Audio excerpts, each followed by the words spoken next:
작은 나무들인데도 지금 대가 위주로 어쨌든 생각했던 것만큼 좀 커지고 있다는 거예요. 뭐 크기도 저렇게 잘 달린 나무들은 지금 꽤 많이 컸고 20단말 기준으로 해서 한 4통 정도 들어가거든요. 가수원이 한 2,000평 조금 안 되는데 약간 하얀기가 조금 남더라고요. 근데 이 정도는 출하하는 데는 전혀 문제도 안 되고.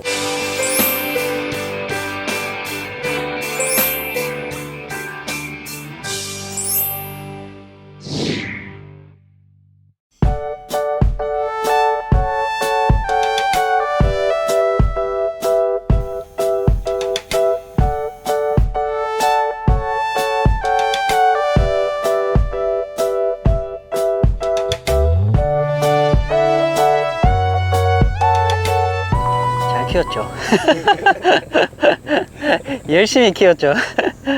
어떻게 사과 농사 지신 지 얼마 되셨어요? 아직 농사 지은 지가 얼마 안 됐습니다. 한 3년 차. 사과 농사 지은 지는 이제 3년 차. 예. 첫 해는 사실 유기농으로 농사를 좀 해보려고 약을 안 치고 좀 많이 이것저것 뭐 여러 가지 약재 뭐 삶아서 쓰는 약재도 써보고 그리고 다른 제품들도 써보고 뭐 이렇게 했는데 사과가 이제 아무래도 나무다 보니까 일반 뭐 단연생 야채나 뭐 채소나 이런 것들보다 사실은 조금 이게 수세가 바뀌고 이런 것들이 시간이 좀 오래 걸리더라고요. 그래서 처음에 유기농으로 도전했다가 이게 바로는 안 되겠다. 그래서 이제 그냥 관행으로 일단은 사과 생리도 좀 더 알고 공부를 좀 더 해보자. 그렇게 해서 이제 작년 같은 경우에도 이제 그냥 바로 관행농으로 이제 약치면서 지금 하고 있고, 원래는 이제 유기로 할 수는 없는데 일단 모두삭이라는 뭐 자재를 또 만나게 됐고, 그래서 모두삭을 관행에 이제 접목을 해서 그대로 진행을 하면서 이제 모두삭을 좀 치면서 그렇게 지금 하고 있어요. 뭐 크기도 저렇게 잘 달린 나무들은 지금 꽤 많이 컸고. 엄청 크네. 예. 많이 달지 않은 그런 것도 있지만 쪽 나무는 되게 커요. 이건 뭐 한 손으로 안 잡힐 정도로 크죠. 예. 뭐 작년보다 틀린 건 없고, 관행농에서 쓰던 그대로 이제 방제력은 가지고 가고, 거기다가 이제 모두삭만 좀 추가를 해서 쓰는 그런 방법으로 올해는 사과를 하고 있습니다. 모두삭은 언제부터 치신 거예요? 5월 달부터 이제 본격적으로 치기 시작했고요. 5월 지금 4차례 그 한 박스 가지고, 이게 한번 치면 방제가 지금 한 20단말 기준으로 해서 한 4통 정도 들어가거든요. 가수원이 한 2,000평 조금 안 되는데 그 정도 지금 들어가고 있는데, 거기서 이제 한 4차례 정도 기준에 이제 모두삭을 쳤고, 그 루트칼 맹 똑같이 그런 이제 칼슘제 한 2번 정도 들어갔고, 지금 약 방제할 때 거의 같이 넣어서 쳤는데 빠르면 한 10일에서 한 15일 정도. 근데 2주를 넘어가진 적은 없고 거의 2주 안에 한 번 정도씩 계속 쳤어요.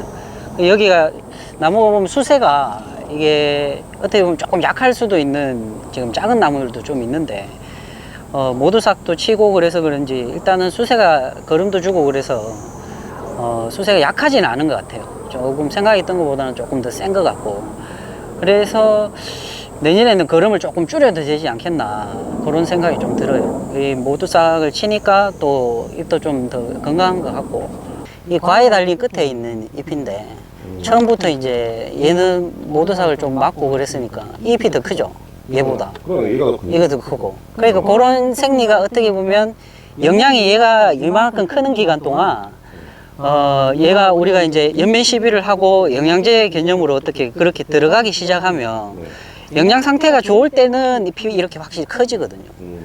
그 영양 상태가 조금 안 좋고 그러면 이제 조금 더 작아지죠. 아무래도 수분하고 영양하고 이런 것들이 맞물려져 있으니까.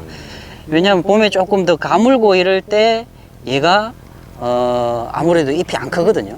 근데 그때 이제 연면 시비하고 이러면서 얘가 그 영양을 먹는 거죠. 그렇게 봤을 때는 이게 첫잎하고 두 번째, 세 번째 이렇게 잎이 다 똑같이 가면 갈수록 어떻게 보면 일괄적으로 이렇게 커져야 되는데 들쑥날쑥하다는 건 그때 영양 상태가 조금 더 좋았다는 거죠. 얘가 성장하는데. 물론 과가 달리고 이러면서 그때 이제 과 쪽으로 영양이 가고 이런 부분들이 관계가 있지만, 이런 잎들이 더 컸다가 여기는 좀 작아졌다가 다시 이제 좀 더 커지고 뒤에는 이런 것들은 우리가 이제 약도 치고 그런 영양제를 같이 넣어서 치니까 모두삭 치고 이럴 때가 아무래도 예시기 때 맞았던 것들이 조금 더 영양 상태가 좋다라는 거죠.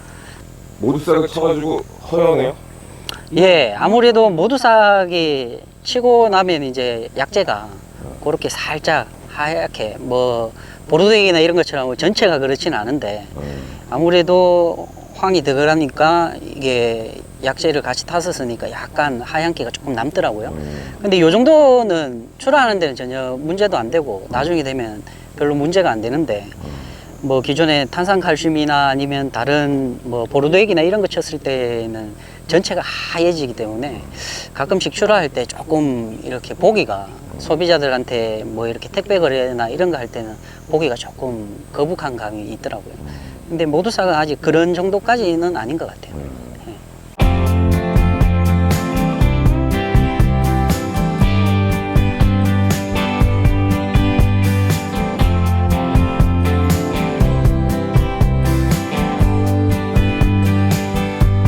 근데 지금 과 크는 상태로 봐서는 좀 대가 위주로 아무래도 이제 출하를 해야 되니까 대가 위주로 좀 만들려다 보니까 열매 속는 것도 조금 더 속았고 근데 이제 어떻게 보면 좀 작은 나무들인데도 지금 대가 위주로 어쨌든 생각했던 것만큼 좀 커지고 있다라는 거예요.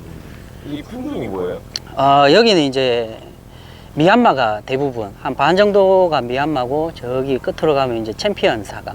예, 여름 사과는 없고 지금 다 부사 계통의 사과들만. 나중에 빨개지나요? 예, 빨개집니다. 지금은 아직. 예, 아직은 빨개질 때가 부사는 아직 빨개질 시기는 아니어서 예, 초반 이제 한 2달 이제 출하 때쯤 되면 이제 한 10월 달쯤 되고 9월 달 말부터 되면 이제 사과가 이제 좀 빨개지겠죠. 2차 성장기가 이제 됐거든요. 좀 있으면 이제 더 커지니까 지금부터 이제 또 그 모두삭, 그 복합 모두삭 치고 그렇게 해서 한 서너 차례 정도 더 칠 예정인데 그거 치고 나면 조금 더 비대가 되지 않겠나 싶어요. 예. 이렇게 죽어요, 가지가 다. 아직 불안에 대한 치료는 사실 요즘 잘 없어요. 그래서 전라도에 지금 그런 약재가 나와서 지금 시험 중이고 농가들이 쓰고 있더라고요. 저도 이제 조금 써보려고 받아놓긴 했는데 이런 나무들이 이제 고사되면 다 죽고 베내고 태워야 되기 때문에 탄저하고 틀리게 사과는 이게 불안이 아주 탄저는 올해만 어쨌든 좀 저거 하면 내년에 어쨌든 다시 하면 되는데 불안이 이렇게 다 나무가 썩어서 뜯어내면 이게 시큼한 냄새가 납니다. 이거. 근데 이렇게 되면 이 나무는 무조건 베내고 태워야 돼요. 이 나무가 껍질이 수간하고 체간 들어가는 부분이 이제 다 말라서 다 썩어가지고 없어지는 거죠. 그럼 이 위에 나무가 다 죽는 거죠. Here we go.